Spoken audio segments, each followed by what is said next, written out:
पिछले एपिसोड के एंडिंग में हमने देखा था कि कैसे सोंजू की बॉडी देखकर इंसान को बहुत शौक लगता है और एपिसोड 9 की शुरुआत यहीं से होती है। इंसान, सेओन और मापी हॉस्पिटल तो पहुंच जाते हैं, लेकिन उन्हें बहुत देर तक हॉस्पिटल का स्टाफ बाहर ही रोकता है, ये कहकर कि तुम लोगों को हॉस्पिटल रूम्स में जाने की परमिशन नहीं है। इंसान और मापी कैसे भी इन हॉस्पिटल के स्टाफ को चकमा देकर उस कमरे की तरफ जाते हैं जहाँ सोंजू को रखा गया है, लेकिन उतनी देर में नो का एक आदमी उसे आकर बताता है कि हमें जल्दी से यहाँ से निकलना होगा और इसलिए वो सब लोग मिलकर सोंजू की बॉडी को हॉस्पिटल रूम से बाहर लेके जाते हैं। और जब तक इंसान और मापी हॉस्पिटल के कमरे में आते हैं तब तक सोंजू की बॉडी गायब हो चुकी होती है। सोंजू यानी स्मार्टफोन जो अब तक नो के पास ही है, वो पूरी लाइव रिकॉर्डिंग करके इंसान को भेज ही रहा होता है। और जब इंसान इस लाइव रिकॉर्डिंग को चेक करता है तो उसे रियलाइज होता है कि नो और उसके साथी मिलकर सोंजू की बॉडी को एक एम्बुलेंस में लेके जा रहे हैं। इसलिए वो और मापी हॉस्पिटल के पीछे की गेट के टूवर्ड्स जाते हैं जहाँ सारी एम्बुलेंस रखी होती है। उन्हें सामने दिखाई देता है कि नो सोंजू की बॉडी को लेकर एम्बुलेंस से कहीं लेके जा रहा है, लेकिन वो बाहर नहीं जा सकते क्योंकि पीछे के गेट पूरी तरह से लॉक्ड होते हैं। जब तक इंसान और मापी भाग भाग कर हॉस्पिटल से बाहर आ जाते हैं, उतनी देर में नो ऑलरेडी एम्बुलेंस को लेकर वहां से निकल गया होता है।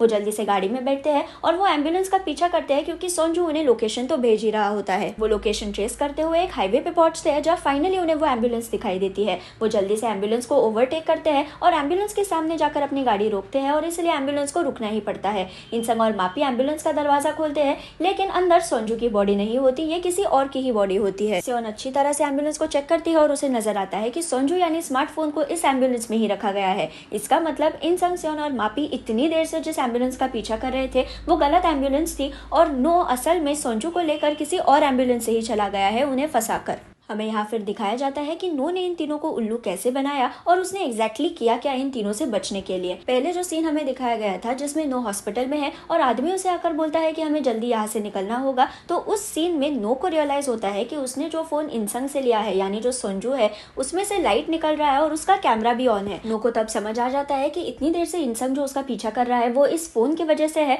और अगर फोन ही यहाँ नहीं होगा तो इंसंग उसे कभी पकड़ नहीं पाएगा। इसलिए वो इस फोन को दूसरी एम्बुलेंस पे रख देता है और खुद सोंजू की बॉडी को लेकर एक दूसरी एम्बुलेंस में बैठ जाता है। उन्हें सोंजू की असली बॉडी नहीं मिली, इस बात का उन्हें अफसोस तो जरूर है, लेकिन इस सिचुएशन से एक अच्छी बात हो गई कि सोंजू यानी स्मार्टफोन फिर से इंसान को मिल गया है। इंसान, सेओन और सोंजू फिर डिस्कस करते हैं कि कैसे जिस हॉस्पिटल में सोंजू की असली बॉडी को रखा गया उस हॉस्पिटल में काम करने वाले लोग भी सारे बदमाश है, क्योंकि जिस तरह से उन्होंने सोंजू की बॉडी को जल्दी से पैक किया, उसे एम्बुलेंस में रखा, इसका मतलब जिसने भी सोंजू के साथ ये सब कुछ किया है वो इंसान हॉस्पिटल के लोगों से भी कनेक्टेड है। वो डिसाइड करते हैं कि अगर उन्हें सोंजू की असली बॉडी के बारे में पता लगाना है तो पहले उन्हें हॉस्पिटल से ही इंक्वायरी करनी होगी, वहीं से उन्हें अपनी शुरुआत करनी होगी। और इसलिए अगले दिन सेओन और मापी मिलकर हॉस्पिटल में जाते हैं। सेओन हॉस्पिटल के स्टाफ को कहती है कि मुझे इस हॉस्पिटल के डायरेक्टर से मिलना है, और जब डायरेक्टर बाहर आता है तो सेओन उससे पूछती है कि रूम 301 में जिस पेशेंट को रखा गया था उसकी बॉडी कहाँ चली गई। डायरेक्टर उसे पूछता है कि आप किसे ढूंढ रही है, तो सेओन सोंजू की हॉस्पिटल वाली फोटो उसे दिखाकर कहती है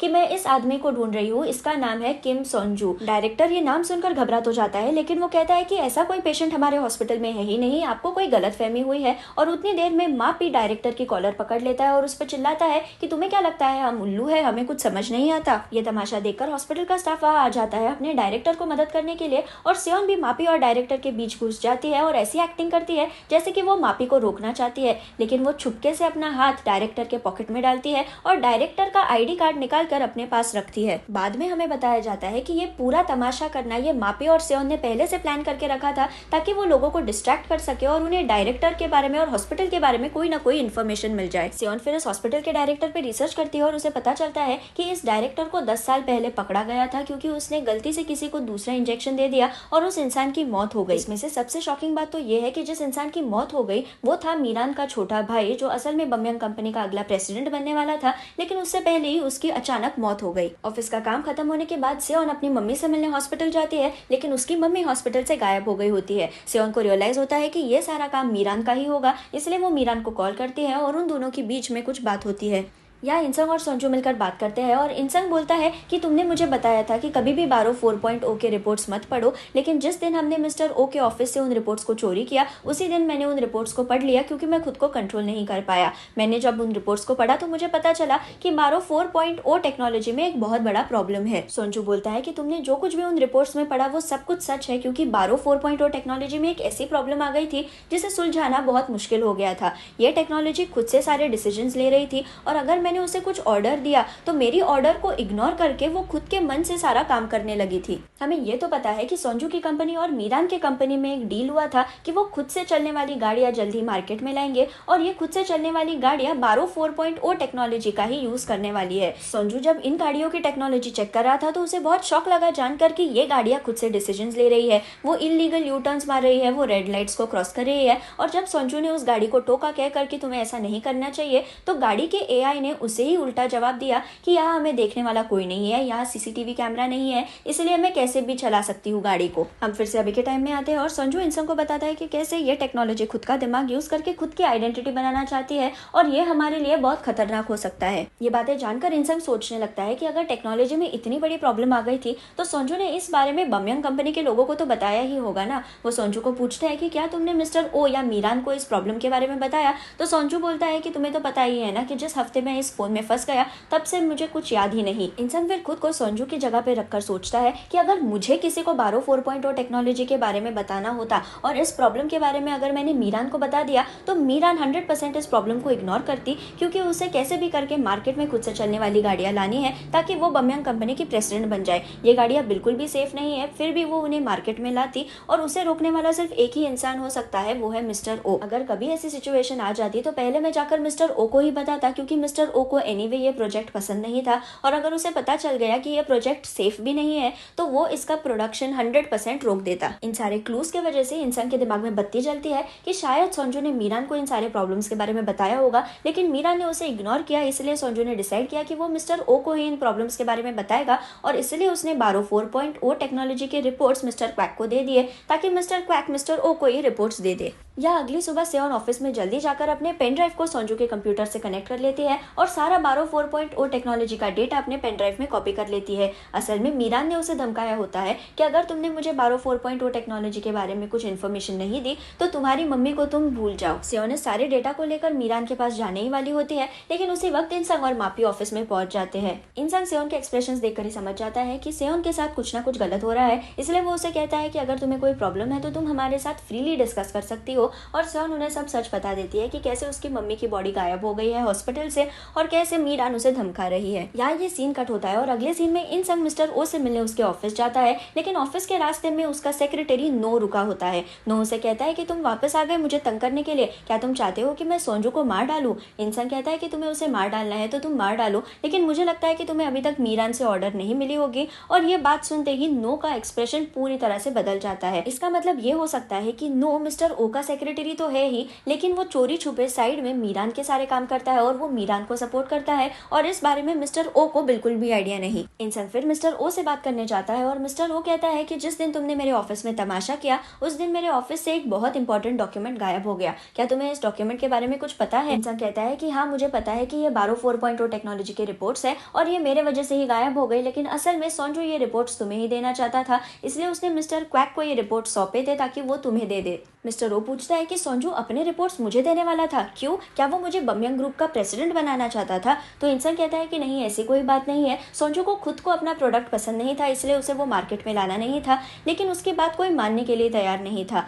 पहले अगर मिस्टर क्वैक ने तुम्हें वो रिपोर्ट्स दे दिए होते तो तुम्हें भी इन प्रॉब्लम्स के बारे में पता चल जाता और तुम मीरान को रोक पाते, लेकिन मिस्टर क्वैक ने गलत डिसीजन ले लिया जिसकी वजह से उसका मर्डर हो गया और उसके मर्डर के बाद ही तुम्हें बारो 4.0 टेक्नोलॉजी के प्रॉब्लम के बारे में पता चला। मिस्टर ओ कहता है कि ठीक है तुम्हें समझ तो आ गया कि सोंजू और मिस्टर क्वैक को साइड में करके मेरा कोई फायदा नहीं होने वाला था, लेकिन अगर तुम्हें मुझ पे डाउट नहीं है तो तुम मेरे ऑफिस में क्या कर रहे हो? यहाँ से ऑन मीरान से मिलने आती है और मीरान उससे पेन ड्राइव मांगती है जिसमें बारो 4.0 टेक्नोलॉजी का पूरा डेटा है, लेकिन सेओन उसे कहती है कि नहीं मेरे पास वो पेन ड्राइव तो नहीं है, लेकिन मेरे पास एक बहुत इंपॉर्टेंट इन्फॉर्मेशन है। इंसान ने सोंजू की बॉडी देख ली है। मीरान के चेहरे पे कोई भी एक्सप्रेशन नहीं होता तो सेओन उसे कहती है कि तुम्हें देखकर ऐसे लग रहा है कि तुम्हें शायद इस बारे में पहले से पता था। मीरान कहती है कि ठीक है मुझे पता तो चल गया है कि इंसान ने सोंजू की बॉडी देख ली, लेकिन इसमें मैं क्या कर सकती हूँ? तो सेओन कहती है लेकिन तुम्हें ये सब कुछ करने की जरूरत क्या थी? तुमने सोंजू के साथ ये सब कुछ क्यों किया? क्या तुम्हें लग रहा था कि सोंजू तुम्हें धोखा देने वाला है? क्या ये सब कुछ उन रिपोर्ट्स के वजह से हुआ?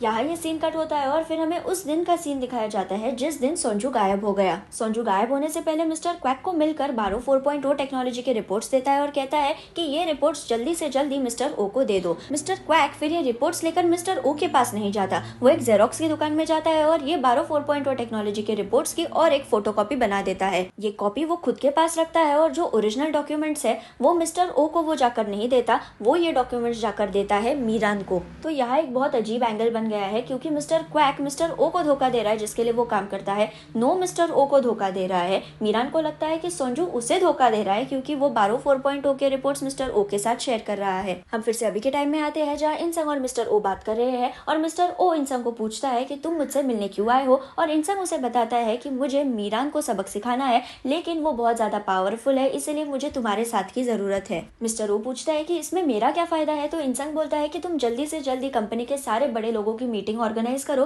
क्योंकि सिल्वर लाइनिंग कंपनी के सारे बड़े लोग तुम्हें ही सपोर्ट करेंगे और तुम बमयंग कंपनी के प्रेसिडेंट बन जाओगे और हम मीरान को कंपनी से बाहर निकाल सकते हैं। यहाँ मीरान सेओन को पूछती है कि तुम मुझे एग्जैक्टली मिलने क्यों आई हो, तो सेओन उसे बताती है कि कैसे इंसंग और मिस्टर ओ साथ में मिलकर मीरान को कंपनी से बाहर निकालने वाले हैं और अगर मीरान ये रोकना चाहती है तो उसे सोनजू की बॉडी सही सलामत उन्हें देनी होगी। मीरान ये सारी बातें सुनकर बहुत हैरान होती है और वो कहती है कि मुझे नहीं पता था कि तुम्हारी मम्मी से ज्यादा इंपॉर्टेंट तुम्हारे लिए सोनजू है। मुझे लगा था कि अगर मैंने तुम्हारी मम्मी का यूज किया और तुम्हें डराया धमकाया तो तुम मेरी बात मान जाओगी, लेकिन वैसे भी तुम्हारी मम्मी मरी हुई स्टेट में ही है, तुम तो शायद ये भी विश कर रही होगी कि कोई उसका मर्डर कर दे ताकि तुम्हारे ऊपर का बोझा कम हो जाए। सेओन मीरान को कहती है कि सब लोग तुम्हारी तरह नहीं होते, सब लोग नहीं चाहते कि उनकी फैमिली अचानक मर जाए या फिर वो खुद उनका मर्डर कर दे। अब तुम्हारा जवाब क्या है वो मुझे जल्दी से जल्दी बताओ, मैं तुम्हारे कॉल के लिए वेट करूंगी। और वहाँ से सेओन चली जाती है। यहाँ मापी सेओन की मम्मी को कहीं से लेके आता है और इंसंग के घर के पास जो हॉस्पिटल है वहाँ उसे एडमिट कर देता है। मीरान के लोगों ने ही सेओन की मम्मी को कहीं छुपा के रखा था और मापी ने उसे ढूंढ निकाला। जिस दिन सेओन ने इंसंग और मापी को बताया था कि कैसे मीरान उसे धमका रही है और कैसे उसकी मम्मी की बॉडी गायब हो गई है, उस दिन मापी ने उसे बताया कि जब वो पैसे वसूली करता था तो एक दिन सेओन हॉस्पिटल में नहीं आई, इसलिए उसने उसकी मम्मी के बेड के नीचे एक जीपीएस ट्रैकर लगा दिया और उसे पता है कि सेओन की मम्मी अब कहाँ है। इसलिए वो तीनों डिसाइड करते हैं कि मीरान से वो सोनजू की बॉडी की डिमांड करेंगे क्योंकि सेओन की मम्मी को तो मापी भी ला सकता है। इस प्लान की वजह से सेओन को अपनी मम्मी भी वापस मिल गई है और सेओन अपनी मम्मी को देखकर बहुत इमोशनल होती है और वो रोने लगती है और वो हॉस्पिटल रूम से भागकर बाहर चली जाती है। इंसंग भी बाहर जाता है सेओन को शांत करने के लिए और वो उसे गले लगा लेता है। सेओन इंसंग की तरफ देखती है और वो उसे किस कर लेती है और यह एपिसोड 9 खत्म हो जाता है। अगर आपको मेरा वीडियो पसंद आए तो उसे लाइक जरूर कीजिए और मेरे चैनल को सब्सक्राइब करना ना भूले। Thank you.